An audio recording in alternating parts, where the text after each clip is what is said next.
Welcome to The Spokesman Speaks, a podcast from Iowa's leading agricultural news source. Brought to you by the Iowa Farm Bureau. Now, here's your host, Lori Johns. Welcome to the Spokesman Speaks podcast. This is our January 13th edition, and today marks day one of Iowa's 2020 legislative session. Because of that, today's episode features a preview of Iowa Farm Bureau's legislative priorities in 2020 and an update on the significant progress that's being made on one evergreen priority, protecting and improving Iowa's water quality. This episode also includes a conversation with Iowa State University meat scientist, Dr. Rodrigo Tarte. He's talking about imitation meat products and how they are being marketed. We know that imitation meat is a pretty hot topic these days, so we're going to see what a meat scientist has to say about it. But let's start with a preview of Farm Bureau's priorities for the 2020 legislative session. Spokesman editor Dirk Steimel sat down with Iowa Farm Bureau State Policy Advisor Matt Steinfeld to learn about the issues that Farm Bureau members will be discussing with their state lawmakers this year. Let's hear what Matt has to say.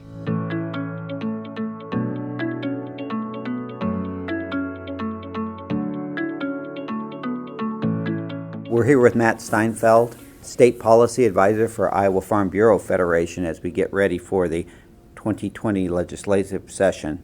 During the session, Farm Bureau members plan to focus on property taxes and work with legislators to help protect Iowa's property taxpayers. Why is that important? You know, our members work on a lot of issues that affect property taxes because it affects their farm operation. This year, for the first time ever, property taxes in Iowa will exceed $6 billion collected statewide. Property taxes have more than doubled in the last 18 years. So as you can see, that's something that really affects our members and all Iowans. A couple of things we're going to be working on.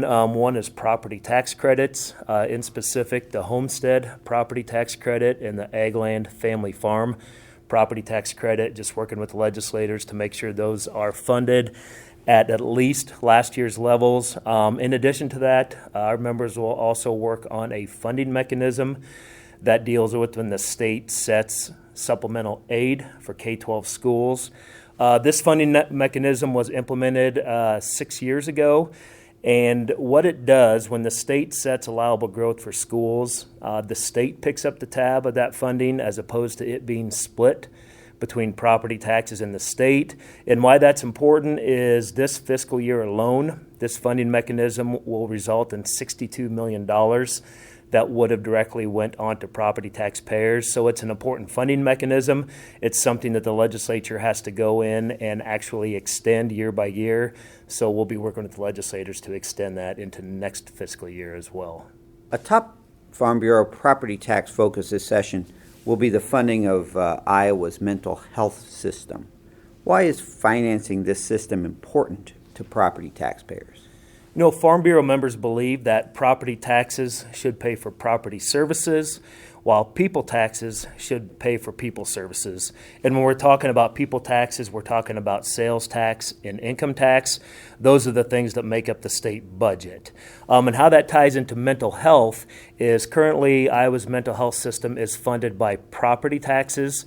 In fact, we're one of only a handful of states in the country where property taxes are used to fund the mental health system. Our mental health system in Iowa has evolved a lot over the years. There's a lot more equity in the services and the delivery of those services. The one thing that has not evolved and is not equitable is the funding source. Anytime you fund a people service with property taxes, it creates a lot of inequities, especially for the taxpayer. So our members feel that it's time for the state to make mental health a priority and fund Iowa's mental health system out of the state budget, which is made up of people taxes. When the state does that, they'll achieve two things. First and foremost, they will be using a more equitable funding source to fund the mental health system, and next, they will also provide dollar-for-dollar property tax relief when they remove this expense from property taxes and move it onto the state budget. During last year's summer policy conference, Farm Bureau delegates emphasized the need to maintain future availability of veterinarians for Iowa's livestock industry. What type of state programs would Farm Bureau support to help ensure the availability of food animal vets? Our members would support a variety of approaches or programs. First and foremost, probably some type of loan forgiveness program for the veterinarian themselves who will serve in those rural areas for the food animal needs out there. We'll also look at some economic development incentives where local communities can invest in a rural vet clinic. Also look at mentorships. In addition, we'll see if there's any sort of transition tax incentives for retiring veterinarians. Our members recognize that livestock is vital to Iowa's economy, and we want to make sure that we can help ensure that that in the future we have availability of private practice food animal vets across rural Iowa. Conservation and water quality have been Farm Bureau priorities for years, and especially since the Iowa Nutrient Reduction Strategy was implemented back in 2013. During the upcoming session, what will Farm Bureau's focus be in the area of conservation and water quality? We'll continue to focus on advancing the Iowa Nutrient Reduction Strategy, and that starts with continuing to ramp up Senate File 512. If you remember, Senate File 512 was passed a couple of years ago, and it created a long-term dedicated funding source for the Iowa Nutrient Reduction Strategy. This fiscal year, Senate File 512 will fully ramp up. And for the non-point source side, which is agriculture's side, that funding will increase from $4 million up to $15 million. In addition to that, the point source side will increase to $12 million. So as you can see, this is a big ramp-up year for Senate File 512. Senate File 512 is important because it funds our nutrient reduction strategy. Our nutrient reduction strategy is our nationally recognized targeted watershed approach to continue to advance efforts for nitrogen and phosphorus, so it's incredibly important to Iowa agriculture, and all of Iowans that we keep investing in the nutrient reduction strategy. And additionally, as this funding ramps up for Senate File 512, we just want to make sure that the state maintains the current funding levels for our underlying programs, such as a conservation cost share program and egg drainage well program. There's been a discussion about the Natural Resources and Outdoor Recreation Trust Fund. In the event that the legislature does increase the sales tax and financing for the fund is triggered, what is Farm Bureau's view on how the fund should be distributed? Our members are going to focus on that distribution formula, and we're going to make sure that the formula emphasizes water quality. If you'll remember, the distribution formula for the Natural Resources Outdoor Recreation Trust Fund was created about 12 years ago. A lot has changed in the last decade. In fact, Iowa didn't even have a nutrient reduction strategy until 2013, about 6 years ago. I think our members recognize that the legislature put the distribution formula in code for a reason, so that it could be changed, because they recognize that Iowa's priorities change over time. So should the funding for this formula. So we're going to work on changes to the formula that will get more money towards water quality and soil conservation. In particular, our members will focus on making sure that the formula includes the nutrient reduction strategy, as well as increased funding for lake restoration, and additionally add funding for stream restoration. Are there other issues that Farm Bureau members will focus on during the 2020 session, Matt? Yeah, there's a couple more issues. One of them will be our members are going to work with lawmakers to help develop a farm driving permit program. Basically, this would allow minors to operate a vehicle for farm purposes. The system would be similar to a school permit, where Iowans between the age of 14 and a half and 16 years old would be allowed to operate a vehicle for farm purposes. Some of our surrounding states have created a similar program, and our members think that the Iowa legislature should take a look at this to help create some efficiencies for our farm families. Another issue our members will work on involves the siting of electrical generating facilities for wind and solar. And when we're talking about this issue, we are not talking about wind or solar that someone would install on their farm, on their business, or at their house. Our members are talking about utility industry scale generating facilities from wind and solar. And basically what our members want to see is some sort of statewide consistent standards instead of the county by county patchwork of rules and regulations that we currently have in Iowa. Sounds like a full plate of issues again in 2020. Thanks for that update, Matt. And thank you, by the way, to all of the farmers out there listening to this podcast who make time to meet with their lawmakers. You know, your voices set the direction for Farm Bureau's advocacy work, and your personal stories bring these issues to life, and lawmakers want to hear from you. Your personal stories show lawmakers and all Iowans, for example, the work that you're doing to not just grow food, but to improve Iowa. And that's certainly the case when it comes to conservation. Last month, Iowa Farm Bureau assembled a panel of water quality experts from Iowa State, Iowa Department of Ag, the Department of Natural Resources, and the Iowa Nutrient Research and Education Council to talk about the progress that Iowa's making in water quality protection. One of the panelists was Adam Schnieders, who is the Water Quality Resource Coordinator for Iowa DNR. I caught up with Adam afterwards to pick his brain about conservation and water quality progress.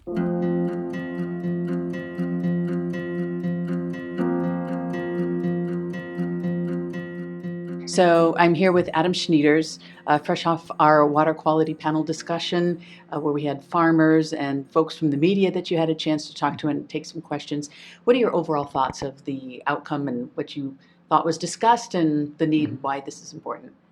I think it's always a great opportunity to share all the work that's been going on for over the years.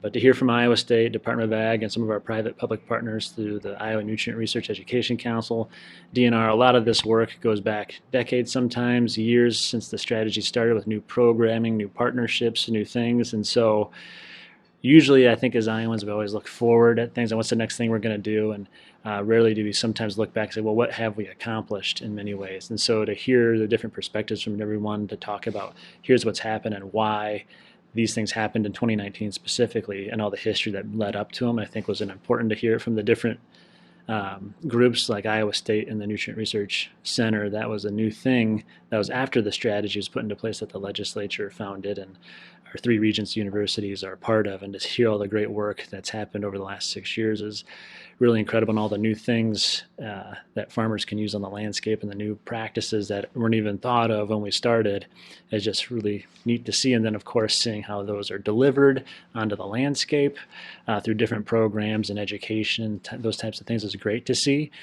Also, it showed that there's a lot of farmers interested in trying to move things more quickly. I know that's something we see from the public and from the press as far as, are things happening fast enough? Usually with the strategy, folks are focused on, there's not much argument, I should say, on the science behind it. Folks agree with that. The kind of the research, some of the things that we're trying to accomplish, almost all of it focuses is on that pace of change. And putting some context to the story about how long some of these things do take to build, to design, to put on the landscape, to contract out. These things do take time, but we've seen over history with some of our programs that things can happen as long as you're persistent and work at it year after year. We've seen that on the conservation side, especially with some of our more permanent practices on the landscape like terraces, ponds, water and sediment control basins, things like that. We've really seen those increase over the last 30 years. We know nitrogen's a big focus now, and so if we see more of these nitrogen practices that are relatively new to the to the practice game, you could say, or into the cost share game, those new practices getting our state agencies or federal agencies used to some of these things, putting those out there, educating farmers who may not even heard of these things, or even cities in some cases. That takes time to build up, get that education out there so people can trust the practice, know it, and then figure out how it can work best in their specific operation. And it is hard when you talk about time, then we're talking about patience. And I don't know if all Iowans necessarily have that, but you're right, it is very important to know before we can understand what we need to do to make progress, to find out where we actually are. Yeah. An Iowa State Code, recent laws were passed that required the state to look at progress from the 1980 to 1996 baseline. I know it's a weird set of numbers and years. It was based off the Gulf of Mexico work of the Federal Hypoxia Task Force to use that time frame as a baseline for measuring progress. And so a lot of the work we've done over the last couple of years since that law was passed is figuring out, all right, well, where were we at that time frame and where are we today? And then where were we kind of when the strategy started too? So we're kind of taking all this work and trying to make it fit into this measurement process. One of the things that we recently completed was mapping all the conservation practices we could see from LiDAR imagery, or the imagery flown over with airplanes and lasers, effectively to see, or is that a terrace, is that a pond dam? And so we completed that mapping process and saw in 2010, that time frame when LiDAR was flown, a tremendous amount of conservation practices on the landscape in Iowa that was likely built over the last few decades to put on the landscape, if not longer. Some of these things have probably been around for decades, back into the 50s, 40s, probably even the 30s for some of these terraces, you would guess, which is impressive to see how some of these permanent practices can stay out there for that long. And so one of the things we're looking at, well, we know we did this in 2010. What can we compare that back to aerial photography in the 1980s? Because that's our measure for progress. And what is it looking like today? Because we did the LiDAR stuff in 2010. What is it now in 2018? What types of progress are we seeing? And we're finishing up that work. We're working with the Iowa State Statistical Lab to do some of this analysis. We've completed the GIS work. By and large, there's a few final details we need to tweak. But we're hoping to be able to say, or to find out what was the practices in the 80s, 2010, and then in 2018, roughly. And we know for sure we've seen an increase in the amount of those types of practices, terraces, ponds, water and sediment control basins. We've seen an increase in those from the 80s to today. And so we'll get more detail on that data, hopefully in the coming months, and we'll be sharing that as we get it. Now, there's some things that LiDAR can't capture, some types of practices. Right, and a lot of the focus of practices you're likely going to see moving forward are some of the nitrogen-reducing practices. Wetlands you can see. That's something that's going to be visible. But a lot of the new practices are going to be under the ground. A bioreactor, a saturated buffer. Some of these things you don't see if a farmer's using nitrogen inhibitor, or when they apply nitrogen, if they follow the 4 Rs, for example. These things are invisible to someone driving by in a way. Or flying over. Or flying over, exactly. So it's one of those things you may not know unless you're intimately involved with the operation. And so capturing those things can be a different challenge if you can't use necessarily the imagery in a sense. And so that's why this is limited to just a subset of the dozens of practices we're trying to focus on to meet the goals of the nutrient strategy. Well, let me ask you, with all of these things in mind and some of the questions that were brought up even by the media, is there one misnomer that you would like to correct right now? Anything that comes to mind, you're like, hey, maybe we need to consider this. Maybe here's one more thing, just, that you want people to know. Just that it's a lot more complicated than people probably give it in many cases, and that a lot of these things take persistence. And we have examples of like this through larger efforts over time that I could highlight. But the idea of, hey, we need to see more wetlands out there, for example. Okay, obviously there's a money aspect to them. To build a wetland, they need to be sited, they need to be engineered and designed, and then ultimately a contractor has to build it likely in the off season, or when the field's available, and the spring and in the fall. So there's a limited time window. And one of our combination scenarios to try to meet the ambitious goals of the strategy looks at 4,000 wetlands, for example. Well, if you were to build a wetland every single day to get up to 4,000, it would take you 11 years. If you were to have some sort of wetland stamping machine where you can go out on the landscape and kaboom, kaboom, kaboom, one every day for 11 years, and you can meet the 4,000 goal. Obviously, that doesn't exist to do that every day. So what can we do today with the way the game boards are set up for us to operate, and how can we get more wetlands out there faster, for example? How can we get more saturated buffers out there more quickly? Everything's about that perception about we need to see the landscape change faster. No one disagrees with that. Everyone wants to see that. A lot of the arguments as to how you go about that. But some of these things, they get these practices out there. It's not just, hey, just do it. There's a lot of process that has to go into getting any of these types of practices out there typically. And so the more we can see all these things working together, the more we can make that easier for folks to do, whether that's a city or a farm operation. That's what we're trying to focus on to help increase that pace and scale to meet these goals. And I think what's encouraging is when you see some of the things we talked about with LiDAR, the amount of investment already in conservation for some of these practices, you know that if we're persistent on some of these things and focus, like the strategy's doing, that we have a good chance of meeting these types of goals, but it's going to take years of work to get there. And how can we all work together to stretch our dollars to get more done in a collaborative, cooperative way with cities, agriculture, everyone working together to try to achieve it, because the alignment's all there to do it. It's just what things can we do better? You heard Adam, it's going to take persistence. But we're on the right track thanks to the collaborative work of farmers and their urban partners. So keep up the great work. Let's take another leap forward this year. Now, from water quality, we turn to another topic that's going to be top of mind for farmers in 2020 and beyond: imitation meat. Well, I'm guessing a lot of you saw the recent announcement that Impossible Foods, the folks who made the imitation beef burgers, are now going to start offering plant-based imitation pork at Burger King restaurants later this month. We know this issue isn't going to go away anytime soon, so it's important we learn all that we can and start to talk about that and get all the expert advice that we can. And that's where Dr. Rodrigo Tarte comes in. He is a meat science researcher at Iowa State University, and he recently covered the topic of meat alternatives during a presentation at the Iowa Turkey Federation's Winter Convention. Afterwards, spokesman reporter Corey Munson caught up with Dr. Tarte to ask some questions of his own. So they want to know just how big is the market for imitation meat anyway? Now, we're not just talking about the vegetable-based imitation products, but want to know if lab-grown imitation meat will reach stores soon. So let's hear what Dr. Tarte has to say right now.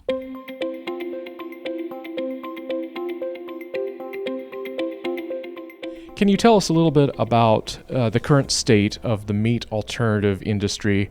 Kind of what's on the horizon? What have we seen this year? What's coming up? Well, there's a lot of activity in this market segment at the moment.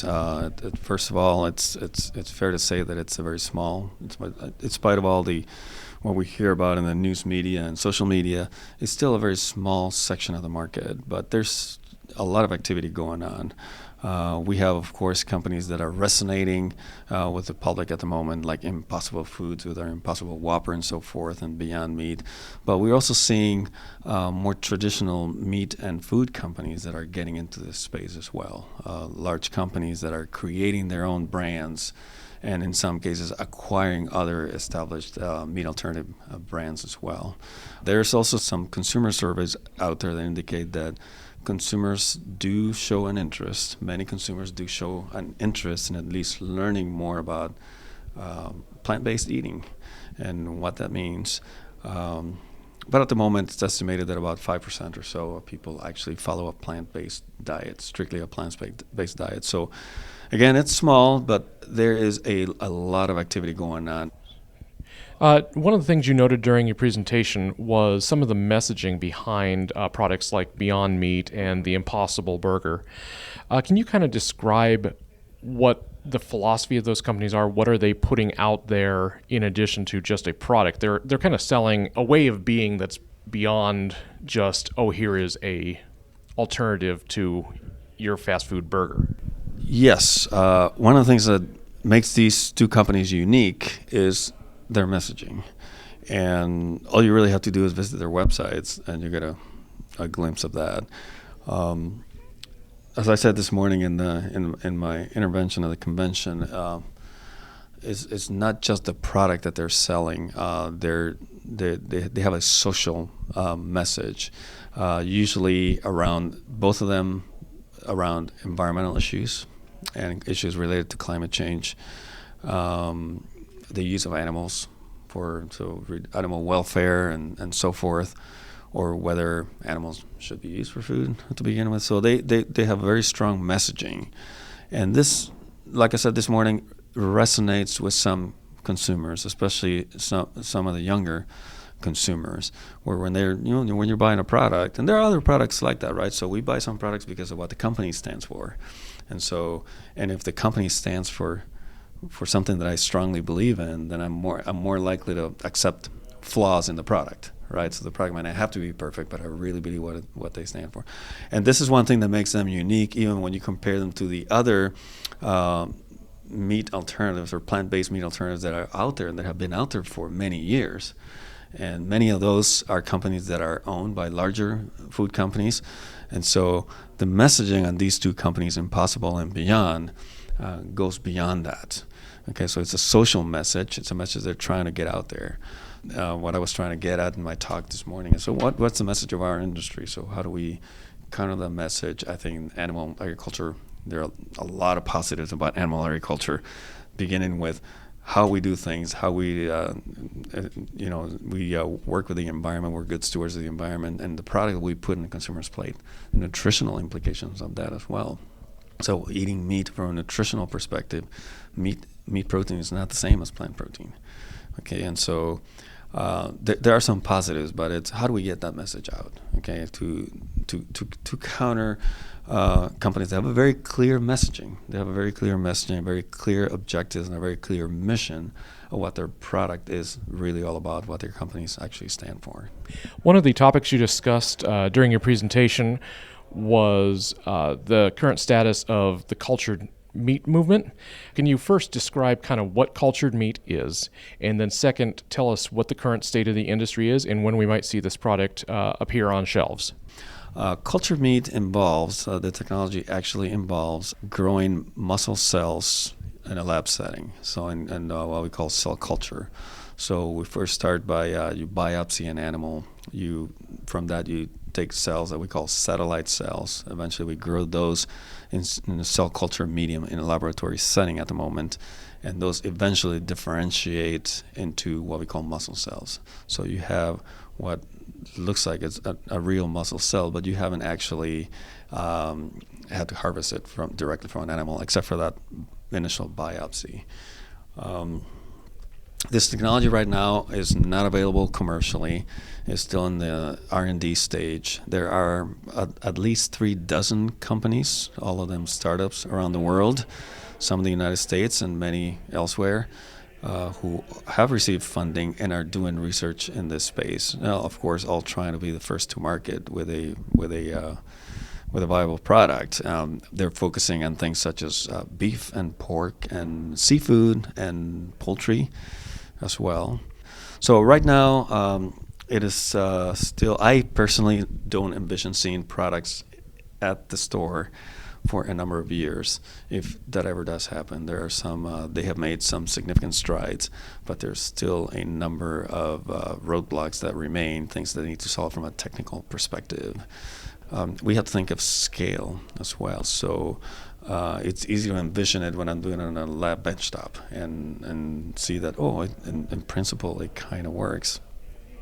But when I scale that up to a commercial industrial size operation, what is that going to look like? And if this technology is to replace some or all of traditional animal agriculture, what does the size of the industry need to be? It needs to be very, very, very large. And it's also been promoted as potentially having a lower carbon footprint and lower environmental impact.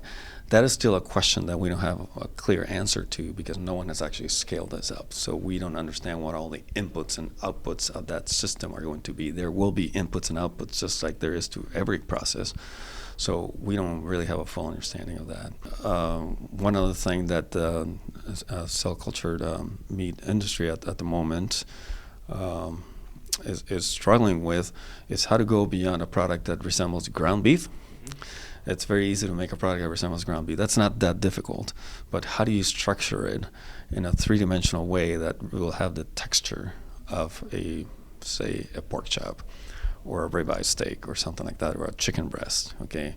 How do we recreate that when we don't have a bone structure? And then we got to remind that meat is not just muscle cells. There's adipose tissue.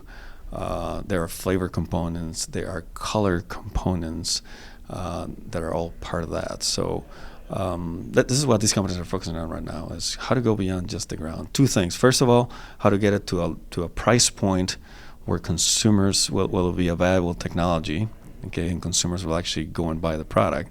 They're making great headway bringing down the cost. It's still not there. It's still very expensive on a per pound basis. So that's one thing they need to bring down. And then the next frontier is how to make that actually, how to go beyond just ground and make it actually resemble what we call a whole or intact muscle product. Well, we certainly appreciate those thoughts from Dr. Tarte.